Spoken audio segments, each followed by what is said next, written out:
25 sexual harassment claims have been filed against McDonald's this week.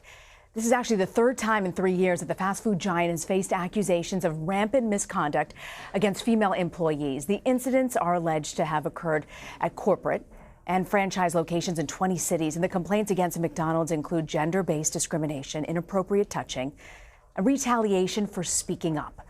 McDonald's has not publicly responded, and earlier this year, the Lifetime channel aired the documentary Gretchen Carlson, Breaking the Silence. It explores sexual harassment in the workplace and specifically the allegations against McDonald's. Well, Gretchen is here with me on set. She's a former Fox News host and executive producer of the documentary. Gretchen, great to have you. Thank you for joining us. Thanks for having me, Rena. So tell me something. You looked into this, but why is it now that you were hearing these allegations about McDonald's, one of the most well-known fast food chains?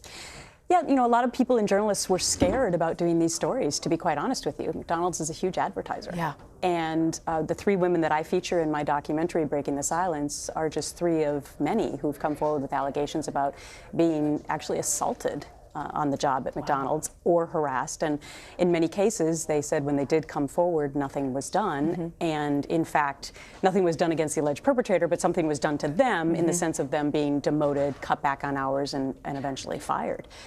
So, it was really important for me in this documentary to showcase women that maybe haven't gotten the attention in this whole Me Too movement, a minimum wage worker potentially who doesn't have the resources to hire the good lawyers and bring their story to the forefront. Yeah. And so in the documentary, I try to get answers for them. And so I go to the franchise owners and I say, do you have sexual harassment training policies? Did this actually happen to these women? And it's very interesting because McDonald's gave us an answer in saying that they're working on this, but they don't do it from the higher up all the way down. They're leaving it up to each franchise owner. And that is what makes it complicated. Yeah. When you spoke to corporate McDonald's, did they not feel that there needs to be a more blanketed policy, that there should be maybe more oversight in a situation like this? Yeah, they say they're working on it. They say they've put up posters in each of their stores to let people know that it's important to speak up, et cetera. And they're working on, rolling out other changes. But I think the biggest difference here is that, for example, if McDonald's or any other fast food entity has a lettuce outbreak, exactly. From the national level, they would say to each franchise, you have to stop serving the lettuce. Yeah. Or you have to make the French fries the same way. Right? Consistency matters. Consistency matters. Yeah. But on this particular issue, there doesn't seem to be a mandate as of yet coming from the top, going all the way down to the franchise. When you heard about these new allegations this week, these new lawsuits, what was your reaction? Not surprised. Not surprised because you've been looking into this. Because I've been looking into this. And, what I found out since my story broke at Fox News almost 3 years ago now is that this is a pervasive epidemic.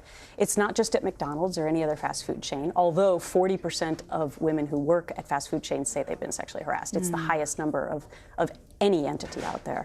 But this is pervasive across every socioeconomic line, every profession, because I started hearing from all these women. And they started coming forward to me and saying, it happened to me too. It's police officers, firefighters, lawyers, teachers, members of our military. It's everywhere. I want to ask you while I have you here, we know Showtime, our parent company, has a new series out called The Loudest Voice in the Room, looking at former head of Fox News, Roger Ailes. I wanted to get your take. What do you think? Are you supportive of something like this coming out? It actually premieres June 30th. I have not seen any of it yet because based on my settlement, I'm not allowed to be a part of any production of any of my story. But I'm very flattered that Naomi Watts is playing me. You're very lucky. Yes. She's stunning. You both are stunning. I'm not going to complain about that, but here's what I hope from it. I hope that it continues to bring this issue to the forefront. Yeah. America needs to discuss this issue. That's the only way that we're going to make it better. And I would love for people to watch my documentary about the Every Woman's Story in Breaking the Silence. It's very easy to just go to the Lifetime app or to mylifetime.com. Gretchen, what do you feel will make a difference in corporate America to get people to really take action? You've been doing this for 3 years now. Yes.